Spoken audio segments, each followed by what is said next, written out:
Está no ar mais um Boletim Coppola News, o canal de cortes mais visto do YouTube. Eu sou Márcio Andrade e no vídeo de hoje você vai ver mais um confronto entre Caio Coppola e o advogado petista. E eles irão confrontar sobre a posse do Donald Trump. Portanto, se prepare porque o debate vai pegar fogo. Se inscreva no canal, deixe o seu comentário e deixe também o seu like. Se liga aí! Na sua avaliação, como ficam então as minorias? A gente está falando das mulheres, dos negros, dos imigrantes também no governo Trump. Basília, é um momento que exige muita atenção. A Corte Constitucional dos Estados Unidos hoje, de 9 ministros, ela é composta por 6 conservadores e 3 progressistas. Então, há um alinhamento ideológico entre a Corte Constitucional e o agora empossado presidente Donald Trump. Após a Segunda Guerra Mundial, depois de todas as atrocidades e todos os desrespeitos, violações que toda a história acompanhou e todos nós sabemos, construiu-se alguns conceitos de que tem direitos que não estão disponíveis. São direitos individuais, são direitos fundamentais, independentemente do que diz determinado governo. Por que isso? Porque vale lembrar que o nazismo foi um regime eleito. Os seus atos foram validados pelas cortes da época. Mas aquilo não tornava você executar alguém, não tornava legítimo. Não tornava um ato legal. Aqui era um desrespeito aos direitos humanos. O que nós estamos assistindo é discurso que preza pela violência, que alimenta o ódio. E aí, Caio, independentemente da composição da corte, a gente precisa ter um fio condutor, ao meu ver, pelo menos é assim que compreendo, que não pode se ajustar ao momento político. Governo conservadores e progressistas vão passar. Agora, o que a gente não pode é permitir que direitos que foram construídos com sangue, com luta, com vida, fiquem disponíveis para determinado governo. E é isso que está colocado hoje nos Estados Unidos. Nós assistimos hoje um discurso que desconsidera a história dos Estados Unidos.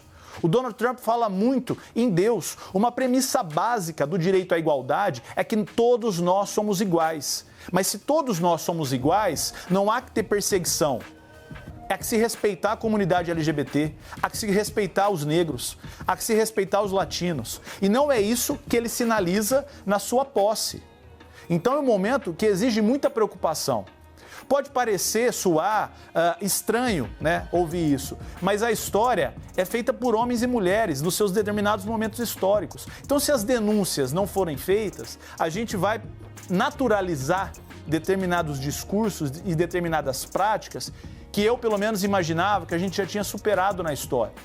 Então, falar num discurso de posse que vai prezar somente pela meritocracia, que não vai respeitar as minorias, isso é muito grave. E é por isso que merece toda a atenção e acompanhamento, como já está acontecendo, de jornais internacionais, de organismos democráticos, para que essa força legitimada pelas urnas da maioria não extermine as minorias existentes nos Estados Unidos. Na sua avaliação, Coppola, essas minorias perdem com o governo Trump? Olha, em primeiro lugar, eu queria manifestar aí a minha divergência, né, toda a vênia aqui ao comentário que foi exposto. Eu nunca ouvi, né, e eu acompanho aí com real interesse, né, a política americana, eu nunca ouvi o Donald Trump se dizer contra o imigrante. Eu sei que ele é contra a imigração ilegal, portanto, a favor da lei. E certamente ele é contra 150 bilhões de dólares em gastos, né, para receber essa população com um mínimo de assistência social. Ele certamente tem outro destino para esse valor, inclusive fomentar a imigração legal, essa que sim, aí de fato constrói uma sociedade muito mais próspera, inclusive para os próprios imigrantes. Agora, é importante a gente deixar muito claro em relação às minorias que as mínimas históricas de desemprego, né, foram conquistadas no governo de Donald Trump.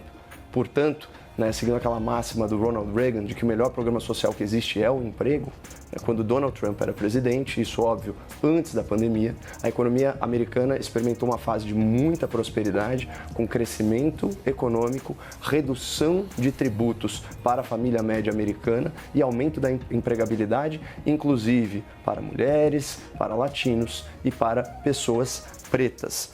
Tanto que, em todas as demografias em relação à eleição anterior, o Trump aumentou a sua votação, seja ela no público feminino, enfim, nas comunidades negras e também hispânicas, tá? Outra coisa, é preciso deixar claro que lá nos Estados Unidos, por exemplo, a Suprema Corte já determinou que medidas como cotas raciais são inconstitucionais. Aspas para a CNN Brasil. Suprema Corte do ZEUA derruba cotas raciais nas universidades. O julgamento terminou com 6 votos pela derrubada das ações afirmativas no ensino superior contra 3 ministras que defendiam a manutenção do sistema. Vou abrir aspas aqui para o que seria o relator desse processo. Ele disse o seguinte: o resultado da decisão de hoje é que a cor da pele de uma pessoa não pode desempenhar um papel na avaliação das contribuições individualizadas dessa pessoa para um ambiente de aprendizagem diversificado. Essa leitura indefensável da Constituição não é fundamentada na lei e subverte a garantia da igualdade de proteção. Portanto, não há nada que o Donald Trump tenha falado que não esteja manifesto na Constituição, conforme interpretado pela própria Corte Máxima. Ou seja, ele está adequando as políticas federais, Basília, goste-se disso ou não, à letra da lei, isso no sentido literal, e também na interpretação contemporânea.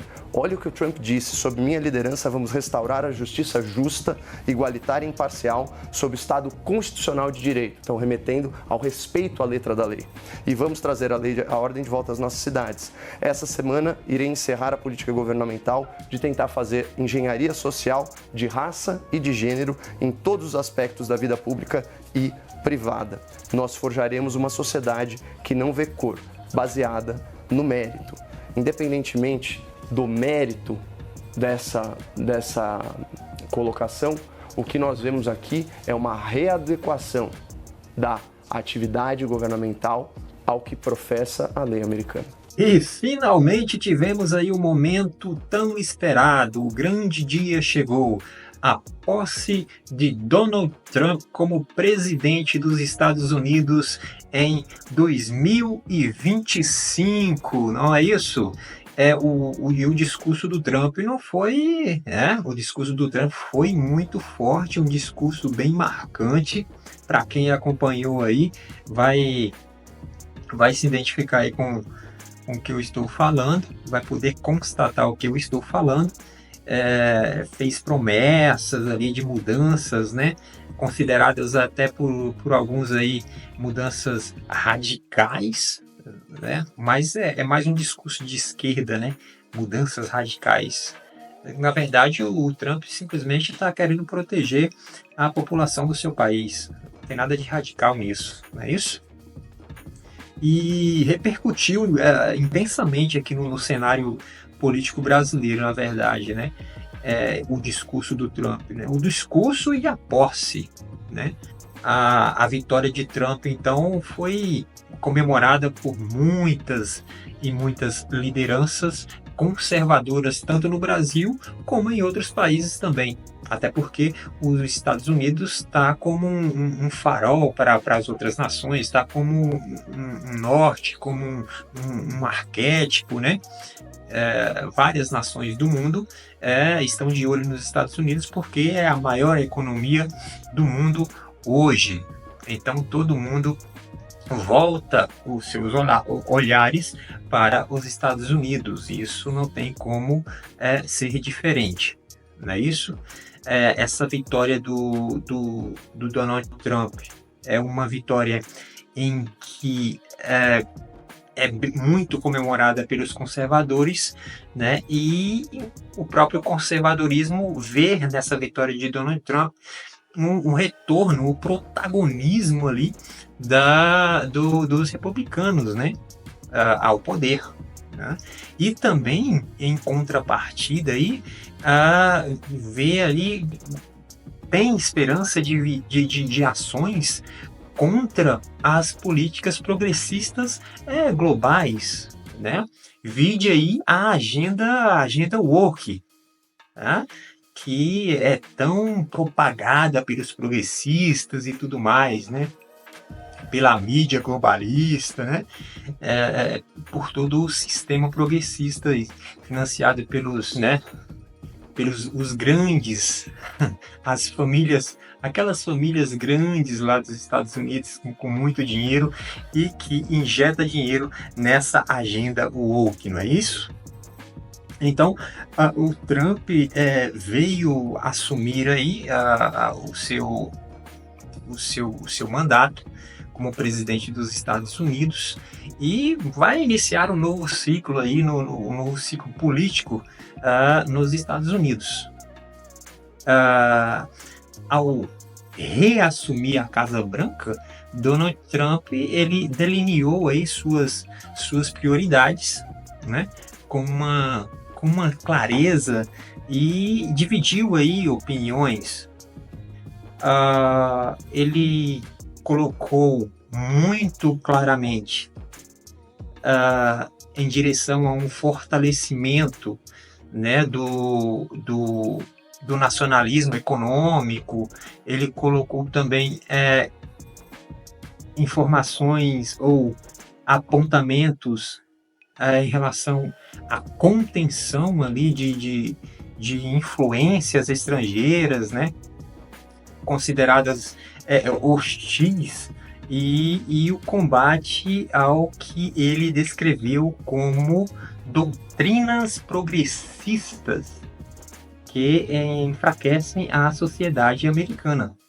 Então, para você ver que o Donald Trump ele não está para brincadeira e ele está com a faca nos dentes e também muito afim de deixar ali uma América forte, né? Os Estados Unidos e o seu povo sendo com uma proteção praticamente blindados ali, não é isso? Então o Donald Trump está com esse discurso aí e vamos ver como que isso vai repercutir no mundo, na geopolítica, né? Bom, certamente Donald Trump, com essa postura dele e com todo o delineamento que ele traçou aí para as suas políticas públicas dos Estados Unidos, do seu país e para os americanos, ele traz aí diretamente para outros países, inclusive para o Brasil. Ele traz meio que uma inflamação no debate político, né? Aqui no Brasil mesmo, o bicho vai pegar porque antes das eleições já, né? Todo mundo já tinha ali o seu candidato preferido, e Donald Trump aqui no Brasil ele é muito forte, principalmente pela direita, pelos conservadores, né?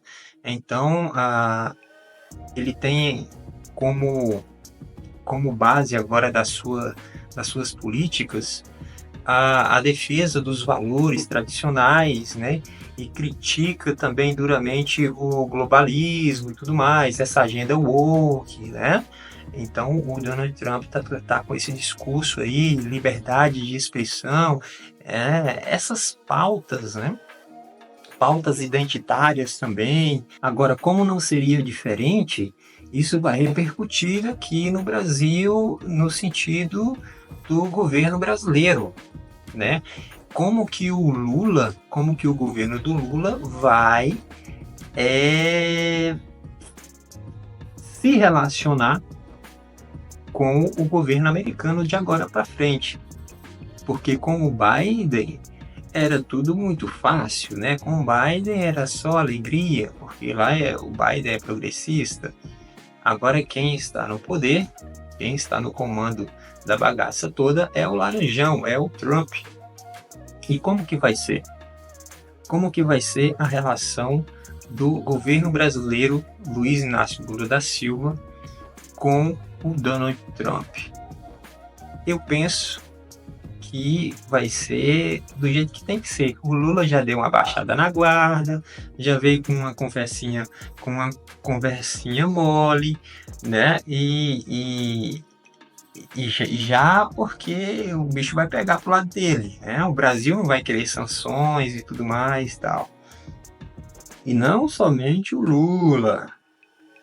Vamos lembrar que temos aí um judiciário em que está na mira, né? Está na mira ali do governo dos Estados Unidos, né? Existem membros do judiciário brasileiro passando dos limites e que está na mira do governo americano.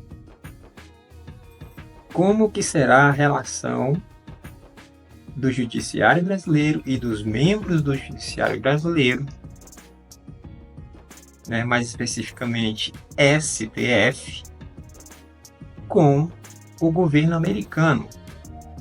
Essa é a grande incógnita que fica e que vamos ter muito interesse em ver como que isso vai se desenvolver. Será que vai